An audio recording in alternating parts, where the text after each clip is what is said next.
Nous allons voir ici avec l'exemple.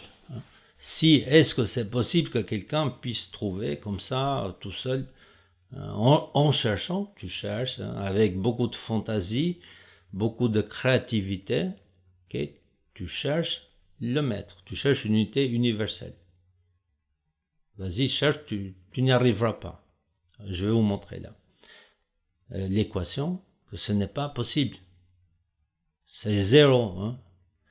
La possibilité de trouver une unité invariable sur ce planète, sur cet univers, que tu cherches par ton esprit, ton imagination, ta créativité, ton expérience avec tes copains, que vous soyez 200 milliards sur Terre, allez, on va tous y mettre à chercher une unité universelle, vous n'y arriverez pas, vous avez une chance zéro. Hein? Une chance zéro. Les chances, c'est zéro à l'échelle humaine. On va voir quelles sont les chances pour trouver l'unité universelle. Hein? Qu'est-ce que ça représente en termes de difficulté pour trouver cette unité universelle. Je suis dans ce petit parc et je dois chercher sur une petite surface un clou. La surface est de 100 cm², c'est-à-dire 10 cm par 10. Voilà, je cherche le clou. Au bout de 15 secondes environ, voilà, j'ai trouvé le clou. La surface est de 100 cm². Maintenant, pour cette surface, ça m'a pris 15 secondes pour trouver le clou dans cette surface. Si la surface maintenant est de 200 cm², là, avec la règle croisée de 3, le temps que ça va nous prendre, ça serait le double, c'est-à-dire 30 secondes. En termes de probabilité, ici, on a une chance sur 2. Si la surface maintenant, ce n'est plus de 200 cm², mais disons elle est de 500.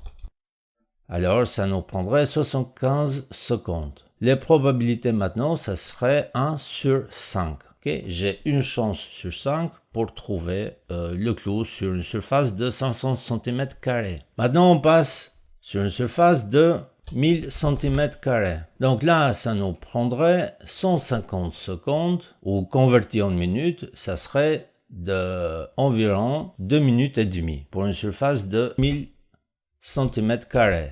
Donc on a une chance sur 10. Maintenant, on va passer à une surface un petit peu plus grande, c'est-à-dire 10 000 cm², c'est-à-dire 1 mètre carré. Donc là, la surface est de 1 mètre carré. Pour trouver ce clou sur une surface de seulement 1 mètre carré, ça nous prendrait 1500 secondes, soit 25 minutes. Pour l'instant, ça reste abordable à l'échelle humaine. 25 minutes, ce n'est pas grand-chose. Et les chances, les probabilités, ça serait 1 sur 100. Maintenant, on passe sur une surface de 1 mètre carré. On va chercher le clou sur une surface de 10 mètres carrés. Pour une surface de 10 mètres carrés, ça nous prendrait environ 4h,2, environ 4 heures et demie. Les probabilités seraient alors, ici vous voyez à côté, les probabilités qui augmentent. On passe de 1 chance sur 1000. Voilà sur Google Earth, qu'est-ce que ça représente une surface de 10 mètres carrés. Voilà, ici on a quelques maisons et voilà la surface de 10 mètres carrés. Maintenant, on doit chercher le clou sur une autre surface plus grande de 100 mètres carrés. Là, il nous faudrait 2500 minutes, soit 1 jour et demi, 1,7 jours, ou 42 heures. Donc environ 42 heures pour trouver le clou jour et nuit, si on cherche jour et nuit. 100 mètres carrés, voilà la surface de 100 mètres carrés. C'est à peu près la surface des toits des maisons. On passe maintenant à 1000 mètres carrés de surface. Là, pour trouver le clou jour et nuit, il nous faudrait 17 jours. Les probabilités, là, il serait 1 sur 100 000. Vous voyez, 17 jours en cherchant jour et nuit pour une surface de 1000 mètres carrés. Voilà une surface de 1000 mètres carrés. Dans cette surface-là, il nous faudrait 17 à 18 jours en cherchant jour et nuit. On va passer maintenant à une surface de 10 000 m². Ça nous fait une pâté de maison. Pour 10 000 m², on passe de 173 jours. Donc quasi la moitié de l'année. Jour et nuit. Jour et nuit. Si on cherche jour et nuit. Donc pour trouver le clou sur cette surface-là, il nous faudrait environ la moitié de l'année. Et les probabilités, on passe de 1 sur 1 million. Supposons toujours, si on s'imagine que le terrain, c'est un terrain plat, avec juste un peu d'herbe, il n'y a pas des herbes hautes, il n'y a pas d'arbres, il n'y a pas d'arbustes, etc. Pour un terrain de 100 000 m², il nous faudrait 1736 jours, soit environ 4 ans et demi ou 5 ans. Donc on voit tout de suite, là on n'est plus à l'échelle humaine, sauf si, comme je l'ai dit tout à l'heure, sauf si le clou il a une importance primordiale, et à ce moment-là on va lui consacrer 4 à 5 ans de recherche jour et nuit. En termes de probabilité, on est 1 sur 10 millions. Donc vous avez une chance sur 10 millions sur cette surface-là de trouver le clou. Pour une surface de 1 million de mètres carrés, c'est-à-dire 1 km², là c'est une surface de 1 km², il nous faudrait 416 000 heures environ, soit 17 000 jours, soit 47 ans. 47 à 48 ans. Pour trouver le clou dans une surface de 1 km². Si on cherche jour et nuit. Si pour 1 km², il nous faut 48 ans, pour 1000 km², il nous faudrait maintenant 48 000 ans. 47 siècles pour chercher le clou jour et nuit. Donc voilà ce que c'est 1000 km². En termes de probabilité, nous sommes maintenant une chance sur 100 milliards. Pour une surface de 100 000 km², il nous faudrait maintenant environ 4 millions et demi d'années, jour et nuit, pour trouver le clou sur une surface de 100 000 km². Donc voilà une surface d'environ 100 000 km². Pour avoir une idée de comparaison avec la surface de la France. Pour trouver un clou sur cette surface-là, travaillant jour et nuit, il nous faudrait environ 4 millions et demi d'années de recherche, si on cherche jour et nuit pour trouver le clou. S'il a une très grande importance, là on peut lui consacrer un temps relativement long. Donc là, on n'est plus à une échelle humaine, ok? Parce que vous n'avez pas des millions d'années à la disposition pour chercher ce clou. Là, on est pur et simple en théorie. Là, c'est pour avoir une idée de grandeur, une idée de la complexité, de la difficulté de la chose. De 100 000 km, on va mettre ici la surface de la France. Il nous faudrait 26 millions d'années pour trouver ce clou. Alors les probabilités, ça serait 1 sur 55 000 milliards, dans une surface qui fait la taille de la France. Supposons que, bien entendu, on n'est pas sur un terrain des montagnes, des collines, etc., mais on imagine que tout le terrain de la France est un champ plat avec des herbes, comme dans l'exemple du début. Avec des herbes basses, il n'y a pas d'arbres, etc., etc. Si on imagine que tout le terrain de la France, c'est un champ plat, un champ horizontal, juste avec des petites herbes, comme dans l'exemple du début, pour trouver le clou dans cette surface-là, il nous faudrait 26 millions d'années, si on cherche jour et nuit. Maintenant, si ça serait la surface de tous les continents, c'est-à-dire la surface de tous les continents, la surface terrestre de tous les continents, elle est d'environ 148 647 000 km². Ça nous prendrait environ 7 milliards d'années. Et à condition que le terrain soit plat, les probabilités c'est 1 sur 14 millions de milliards. À l'échelle humaine, ça fait longtemps que vous avez 0 chance. Mais vous allez me dire, Femi, mais nous on est 7 milliards. L'exercice, il est fait pour une personne. Bon, maintenant, si vous voulez, on peut raisonner de manière un petit peu plus réaliste. Hein. Déjà, le sens réalité, ça, ici, ça n'a plus de sens. Mais si on veut mettre les vraies valeurs, on n'est pas 7 milliards de personnes qui vont chercher, hein, parce que les bébés et les vieillards ne peuvent pas chercher. Donc là, on va mettre environ 5 milliards, si vous voulez. Pour 5 milliards de personnes qui vont vous aider, il nous faudrait environ 1 année et demie de recherche. Hein. Si tout le monde commence à s'y mettre, à chercher ce clou très important pour l'humanité, donc il faudrait 1 année et demie. Sauf que ces 5 milliards ne doivent plus travailler pendant 1 année et demie. Ils doivent chercher le clou. Donc déjà, ça n'a plus de sens, là, la question de réalité. Hein. Ça n'a aucun sens, là. Là, c'est juste la théorie. Hein. Donc si quelqu'un dit, oui, mais si on divise par 7 milliards, bon, hein, qui c'est qui va nourrir ces 5 milliards de personnes qui vont chercher pendant 1 année et demie le clou? Si on rajoute, hein, en termes de réalité, si on rajoute la réalité du terrain, c'est-à-dire pour chercher ce clou, maintenant, ce n'est plus des champs, mais c'est des collines, c'est des forêts, c'est des champs accidentés, c'est du sable, etc., etc. Donc là, ce n'est plus 14 millions de milliards, les chances ne peuvent plus être mesurées. Si on double simplement la difficulté du début de 15 secondes, il nous faudrait 30 secondes. On passe de 14 millions de milliards, on passe à 30 millions de milliards. Et puis, là, on cherche uniquement sur les continents. Le clou, on doit le chercher aussi dans les surfaces de l'eau, c'est-à-dire dans la mer. Parce que le clou, il est peut-être dans l'eau. Les probabilités ne sont plus mesurables. Parce que trouver le clou à 100 mètres de profondeur ou 10 à 5 ou à des milliers de mètres de profondeur, et vous ne pouvez plus rien mesurer en termes de probabilité.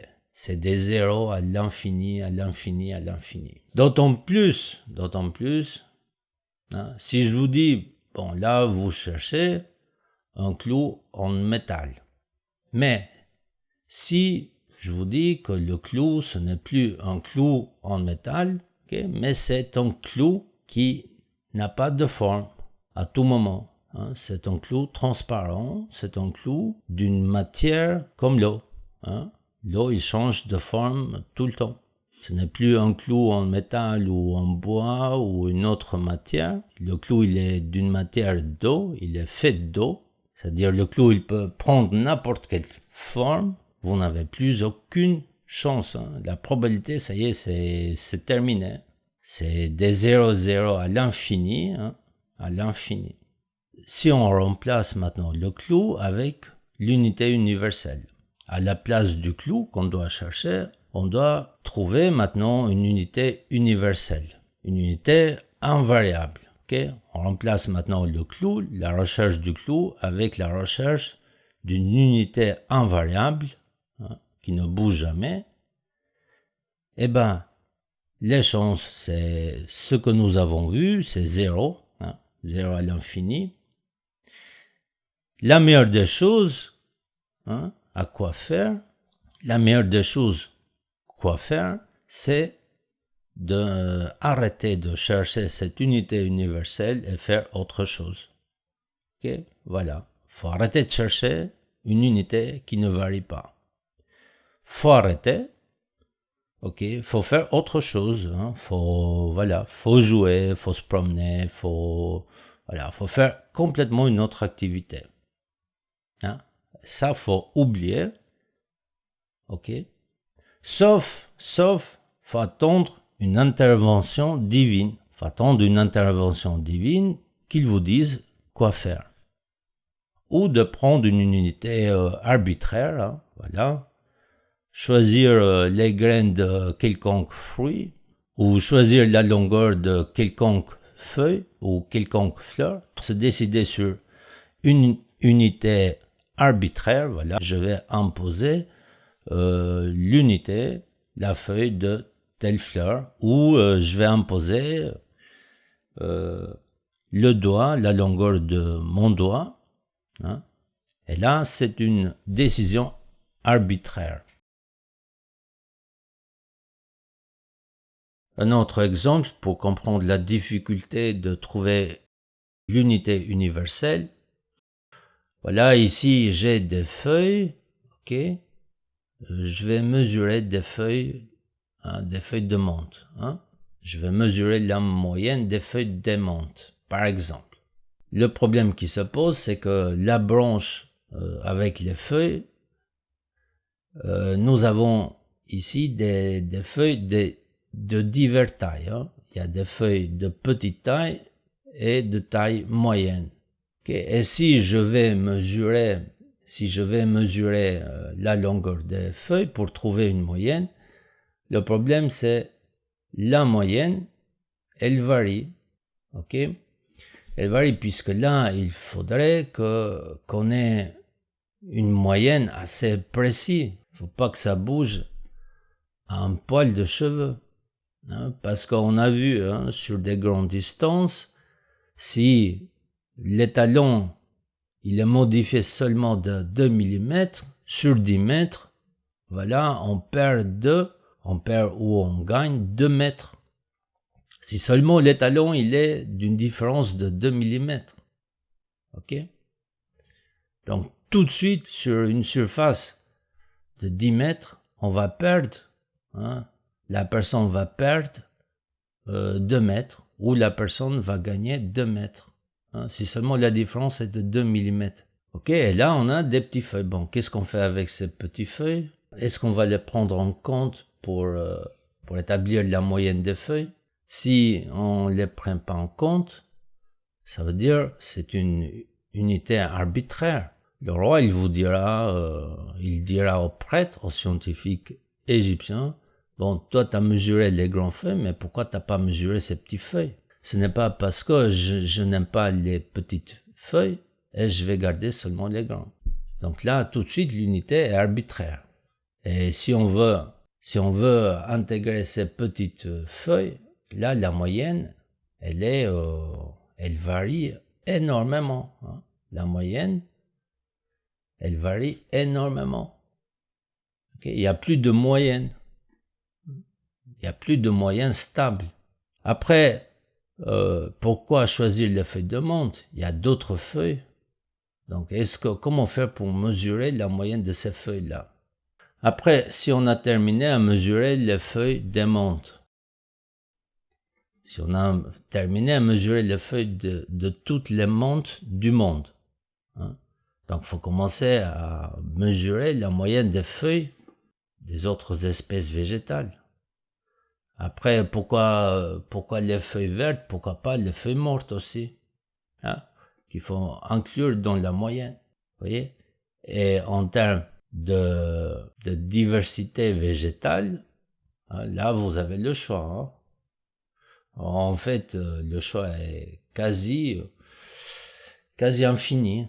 En fait, le choix est de milliers, des millions d'espèces végétales, hein, qu'il faudrait mesurer. Non pas seulement que nous avons des millions d'espèces végétales, hein, à mesurer pour trouver la moyenne, mais pour chaque espèce végétale, nous avons des milliards d'individus, hein, des milliards et des milliards d'individus. Donc pour le persil, hein, ou pour la menthe, ça fait une espèce végétale, mais vous avez des milliards et des milliards de feuilles de menthe dans la planète. Tout de suite, on comprend que mesurer la moyenne des feuilles, ce n'est pas possible. Trouver la moyenne végétale, ce n'est pas possible, hein? C'est hors de pensée.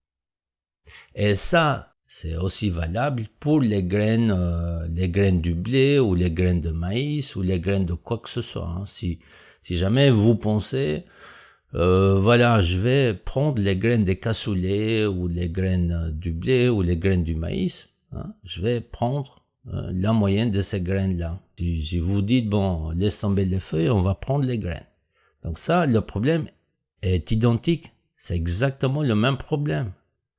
Parce qu'à une petite échelle, les graines, à une grande échelle, vu de loin, les graines se ressemblent, elles sont tous identiques. Mais quand on les mesure de très très près, ça varie d'un demi-millimètre. Mais un demi-millimètre, sur des longues distances, ça vous fera des mètres. Vous perdez ou vous gagnez des mètres. Il y aura toujours un perdant et toujours un gagnant. Donc, la science, la physique, qui va se développer derrière ça, elle est caduque. Elle va tomber caduque. Et c'est une physique sur des bases non solides. Et au bout de quelques années, ça peut être 50 ou 100 ans, ou 100 années de développement, la physique va tomber en ruine, quoi. Va disparaître. Cette physique, cette science, cette civilisation qui est développée pendant 20, 30, 50 ou 100 ans, elle va tomber en ruine. Toute la physique ou les sciences développées sur cet étalon, sur cet étalon variable, la graine des cassoulets ou la graine du blé, elle va tomber en ruine, elle va tomber par terre. Ça, les Égyptiens, ils ont compris la problématique, ils ont compris la difficulté et la problématique de cette unité invariable. Ils avaient seulement, comme solution, la foi, l'espoir que l'entité ou Dieu leur transmet l'information. Et donc l'équation de probabilité, c'est 1 sur 10, en puissance moins 10 à l'infini, plus 10 à l'infini, ça est égal à 0,00 l'infini, donc vous rajoutez des zéros jusqu'à l'infini. Et si jamais l'infini des zéros se termine, là vous avez un 1, une chance. Vous comprenez? Donc vous avez tous 0,0, le concept de l'infini des zéros. Supposons que un jour l'infini il finit. Déjà c'est lourd, ça fait mal à la tête là. Si les zéros après le zéro elle termine, et là vous avez une chance. Donc là c'est le 1, c'est purement hypothétique, il n'y a pas de certitude. Il n'y a pas de certitude sur l'1 pour trouver l'unité. Les chances, voilà, c'est 0,0 à l'infini et 1 à la fin. À l'échelle humaine, les chances, c'est tout simplement 0. Aucune. 0. Rien. 0, 0, 0. Rien. Aucune chance. Donc là, voilà, faut faire autre chose, là. Là, si vous avez une idée, bon, je vais chercher l'unité universelle. Non, là, cette idée, faut arrêter, faut aller planter des tomates ou des pommes de terre. Faut faire autre chose, Voilà, faut se balader, mais faut arrêter. Là, cette idée, faut pure et simplement, faut l'enlever. Mathématiquement, c'est impossible. Donc, faut faire autre chose, là. Là, faut arrêter de chercher cette unité. C'est catégorique. Arrête. Vas-y, fais autre chose. Va se balader, va planter des tomates, ou va faire de la musique, ou fais tout ce que tu veux, sauf ça. Mathématiquement, c'est ça. Tu fais tout ce que tu veux, sauf ça, de chercher une unité universelle. À l'échelle humaine, de vie humaine, de civilisation humaine, c'est 0. C'est 0, 0, 0, 0. Vous n'avez aucune chance. Si vous cherchez, vous n'avez aucune chance pendant des millions d'années. Pendant des millions et milliards d'années, faut attendre que quelque chose, pas quelqu'un, hein, parce que j'ai dit, hein, il n'y a aucune chance que quelqu'un vous le dise, hein, qui vous aide, hein, c'est fini. Hein. Aucune chose, hein, ou des aliens extraterrestres, ou ce que vous voulez. Hein. Même les aliens, s'ils arrivent, hein, s'ils viennent pour chercher une unité universelle, ils ne peuvent pas. Ils ne peuvent pas le trouver. Hein. Ils sont au même titre que les humains. Il faut que quelque chose, hein, une entité, le créateur vous le donne ça. Faudrait bien, hein, si le créateur, hein, celui qui a créé l'univers, parce qu'elle est très très bien cachée sur la chose la plus instable du monde. Elle est cachée sur l'eau la plus instable. Hein. Tu ne peux pas. Hein. Tu ne peux pas. Tu vois les gouttes de la pluie. Hein. Tu vois les gouttes tomber. Tu vois tout de suite. Non, c'est voilà. Ça n'a aucune chance là. Tu vois l'eau qui coule, laisse tomber. Okay. Donc, tu essaies, hein, même si jamais ça t'arrive à l'esprit, bon, je fais des gouttes, je mesure des gouttes, faut que il faut que tu aies dans l'esprit, bon, je vais faire la moyenne des statistiques des gouttes. Là, ça va loin. Faut que je fasse la moyenne des statistiques des gouttes. Okay? Et donc, si la chance est 0, et si le créateur décide, alors à ce moment-là, de la donner l'information, tu veux fonder la civilisation, et ben voilà, tiens, je te donne le centimètre, et tu peux démarrer la civilisation. Et là, vous avez la face, le visage de Dieu. Vous avez la preuve. Par deux fois, il s'est manifesté. Dieu, le créateur, l'entité suprême, l'intelligence suprême, il s'est manifesté. La première fois en mois 2700 et la deuxième fois avec la même chose le 28 juin 2018 à midi. 2 fois. Et ce n'est pas pour 2-3 petites choses, hein. Ce n'est pas pour, voilà, je te donne l'idée, comment faire une maison, ou comment faire les briques, etc. Là, c'est la deuxième fois pour des Big Bang. Pour des Big Bang 2 fois, c'est des Big Bang, hein, pour démarrer l'humanité. C'est la graine. Hein. Le centimètre, c'est la graine de l'humanité. Tu poses, ça démarre. Okay. Tu l'enlèves, la graine, là, c'est l'effondrement. C'est le collapse. C'est le collapse, hein. C'est le collapse de l'humanité. T'enlèves le centimètre, ça y est, l'humanité, c'est fini, quoi. De 7 milliards, on se réduit à quelques centaines de milliers. Voilà l'importance du système métrique. À partir de maintenant, à partir de cette découverte, okay, la civilisation va démarrer. Hein. Donc, le Big Bang du développement de notre civilisation. Grâce au maître. Donc là, c'est le Big Bang. OK? Et ce Big Bang, bien entendu, l'image le plus représentatif, OK, du développement de notre civilisation, c'est plutôt cette image-là. Hein? OK? Donc, on peut imaginer ainsi les Égyptiens comme des Africains noirs. Hein.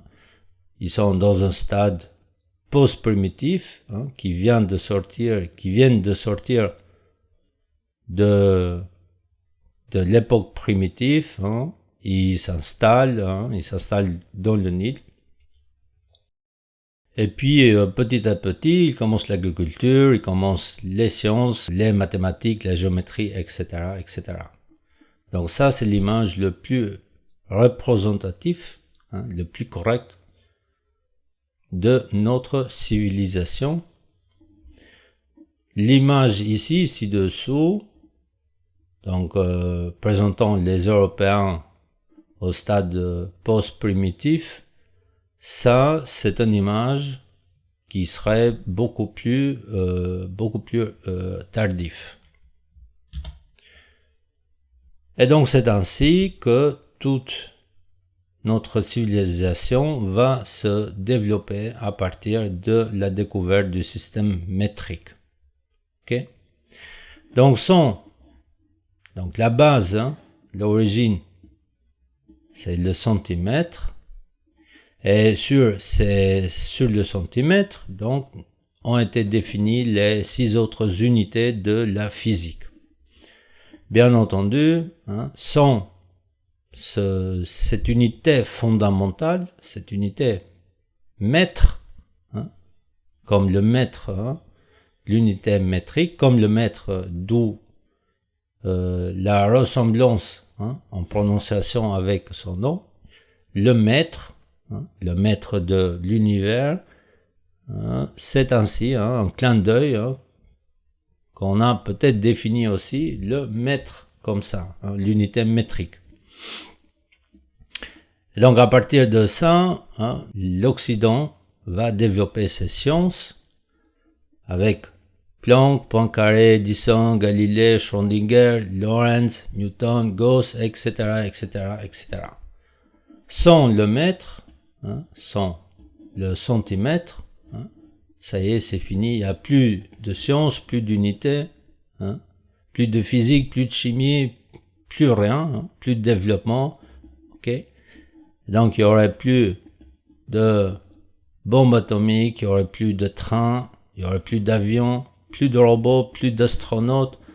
Newton n'aurait pas pu faire sa science, ok. Lorentz non plus, Gauss non plus, Einstein, Galilée, Edison, Schrödinger, ils n'auraient plus rien faire sans l'unité fondamentale, l'unité métrique, le centimètre. Ils n'auraient rien pu faire. Okay? D'ailleurs, sans le mètre, nous ne serions pas 7 milliards, on serait toujours à quelques centaines ou quelques millions d'habitants sur Terre, et la Terre, elle aurait été beaucoup plus écologique qu'il en est aujourd'hui. Parce que grâce au mètre, on a pu aussi détruire aussi notre environnement. Notre planète, c'est grâce au mètre. C'est pour le meilleur et pour le pire. Parce que grâce au mètre, nous avons construit des machines pour déforester les forêts, pour exploiter mieux et plus vite la terre. Okay. Ça aussi, ce qui a fait augmenter aussi la population et ce qui a fait aussi détruire aussi la terre de l'autre côté. Voilà. Et pour la probabilité, pour trouver le centimètre, qu'un Égyptien tout seul ou que Fermi tout seul puisse trouver le centimètre tout seul, donc la probabilité c'est 1 sur 10. Okay. On va mettre 1 probabilité, okay. Puissance moins 10 sur l'infini, plus 10 sur l'infini, ok, et donc ça va donner à égalité 0,0 infini, et à la fin vous avez un 1. Ça veut dire que, pourquoi moins 10, puissance infinie? Ça veut dire que même si jamais on arrive, on sait, c'est une probabilité en théorie, si jamais l'humanité il a réussi à remonter le temps, atteindre la vitesse de la lumière, puis s'arrêter, et puis remonter le temps, revenir en arrière, d'accord? Donc c'est pour ça que je l'ai mis moins 10 puissance infinie. On arrive à remonter le début, plus le 10 à l'infini, ok? Donc, si on arrive à remonter le temps, plus on y va dans le futur, Donc on a une probabilité, hein, c'est-à-dire 0,0 à l'infini, et tout à la fin, on a un petit 1 de chance, hein, pour trouver l'unité métrique. Donc là, c'est, hein, à l'échelle humaine, la probabilité est 0. Elle est 0, 0, 0. Hein. Okay. Ce qui vous donne une chiffre, hein, de probabilité, hein, 0,000 à l'infini, et l'au-delà, et tout à la fin de l'infini, hein, vous avez un 1 de chance pour trouver l'unité tout seul, hein, l'unité, le centimètre, l'unité métrique, le centimètre tout seul. Voilà, la chance que vous avez pour trouver. Parce que l'eau, c'est ça. Hein. Donc l'eau, c'est ça, vous voyez. Hein. L'eau, c'est ça, hein. Ça bouge tout le temps. Ok. Voilà. Hein. Comment tu veux mesurer, hein, des gouttelettes, hein, tu veux mesurer l'eau. La chose la plus immesurable, hein, comme ça. Ok. Comment tu veux mesurer ça? Déjà, si quelqu'un te voit mesurer des gouttes d'eau, il va te prendre tout de suite pour un fou. Ok. Si jamais, hein, tout ça t'arrive, ça, cette idée. Ok.